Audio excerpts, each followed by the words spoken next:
My life in Israel so far. I need to do this because I feel there is a voice inside of me that needs to get out. The video, that is. I'm setting it to me riding my motorcycle because I think it gives you a taste of what the streets are like in Israel, and to me, watching people riding was always kind of comforting or relaxing. The engine just rumbles along and nothing surprising happens. It's serene in its own way.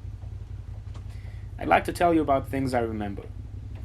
I don't really know how memory works. It seems sometimes you remember the oddest things, and when you really get into it, it feels like you remember them for some reason. I'll give you an example. When I was a kid, I used to train in judo. Judo is kind of a big deal in Israel.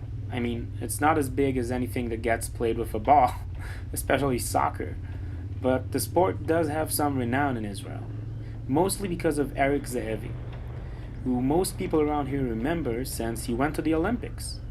Now, Israel is a small place, and we don't have a lot of budgets going into sports, which is a shame.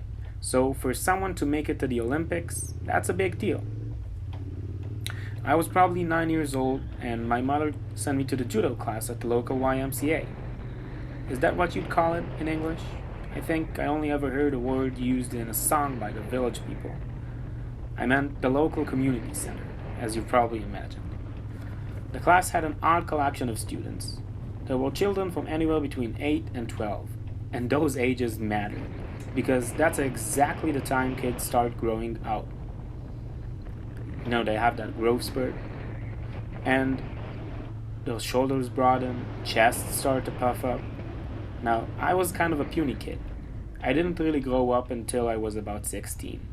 I was always the shortest of my friends, except for the one guy that's always even shorter than you. And judo focuses on technique. It's a very precise sport. You have to use specific ways to grab your opponent's gi. That's what I believe it's called. That's the rough and coarse tunic that's dyed in white. But it always gets kind of grimy and yellowish after you rinse it with sweat a couple of times. So you grab your opponent and you're supposed to take him down to the mat. You're supposed to tumble them, maybe by sticking a leg between their feet or by tossing your entire body over his, using your back as a leverage point. Being kind of a wimpy kid, I couldn't really follow the guide's instructions. I had small hands, and whenever I tried to grab the gi's fabric, it would slip out. And whenever I tried to shove or push my opponent, it would be like trying to push a wall. I got frustrated pretty quick and got used to being thrown around. They'd come charging at me and knock me on my ass pretty regularly. This one time, I got fed up. I was facing off with another kid, whose name was Amit. And in Hebrew, Amit literally means friend. Now, we weren't really close friends. I mean, we were just kids. But he probably was the closest thing to a friend I had there. We both lived next to each other, so we'd always walk back home together. We usually talked about school, since we also went to the same school, or about maybe the class we've just had. The instructor pitted me against Amit. Amit was kind of a chubby kid, but he wasn't strong, just kind of heavy. We started squaring off, and there's always that moment right before someone makes the first move, when you both just eye each other, waiting, and I remember thinking that I'm gonna go for it, and I charged at him, forgetting everything I know about judo. I didn't try any of those fancy grabs and tosses.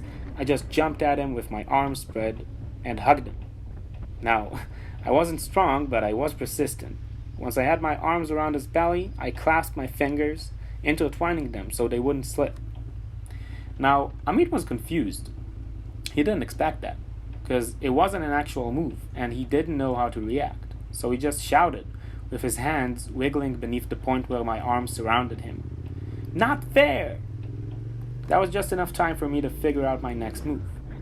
I used all my might to lift him. It was just for a second, a tiny split second that I lifted him. But it was enough to take us both down, with me on top of him. And that was it. It was the first time I scored a point. Isn't it kind of odd that judo has points? I always figure that any kind of sport that's violent should have a strict win-lose score, since that's the nature of violence itself. It's very binary. It's black and white. Amit got up and started complaining, but the instructor just shook his head. He was a pragmatist, I guess, and he just told him that once you're down, you're down. I didn't really know how to express my feelings back then, but I was overjoyed. It was one of the earliest moments I remember feeling this happy. Does it make it less worthwhile because I cheated? Well, if the instructor was cool with it, I guess it counts. I should probably mention that Amit wouldn't walk with me back home that day. I remember the way it stung, but I stuck with it. I used the same hugging method for all my following battles. But soon, the other kids were on to me, and they started doing this thing where they'd come at me with their arms half raised, so I couldn't really hug them very well. They were mostly stronger than me, so I could only bend their arms back down slightly and maybe surround their torso, but not really. A couple of days later, we had this ceremony. It was all very official. The instructor had his small disc radio, and he set it in the corner, playing a CD that he honest to God swore that he bought from Japan. It was sort of this soothing recording of flutes, but it had a whiny singer wailing over the flutes, creating this dissonant and a little hypnotic feeling. He dimmed the lights, and we all got down on our knees with our butts on our heels, like samurai in a movie. And then he went around and picked us up one by one. Whenever someone would stand, he'd say the name of a toss or a grab, and you'd have to demonstrate it out of thin air. As if you were facing someone. The names of the tosses were all in Japanese, and because I never managed to use those techniques, I didn't actually know them. As you'd likely expect, when it was my turn, I had no idea what he wanted. He probably pronounced something with lots of ch and ka and g sounds. Maybe something like kachiganu. And mind you, this is me speaking made-up Japanese right now. And I remember the dreaded feeling in my gut when I stared at him dumbfounded. He motioned for me to sit back, and there was some snickering from the other people in the room. Then there were yellow belts going around. That meant you got to be level 2. He showed us all the specific way of ceremonially tying and wearing them, and handed most of the students pristine yellow belts. I obviously didn't get one, but I wasn't the only one. There was another kid who couldn't remember the grabs and throws, so we shared our misery. When he was done with the yellow belts, he called me and the other kid and took like a small bit of electrical tape. He tore off 2 pieces and tied them around the edges of our white belts.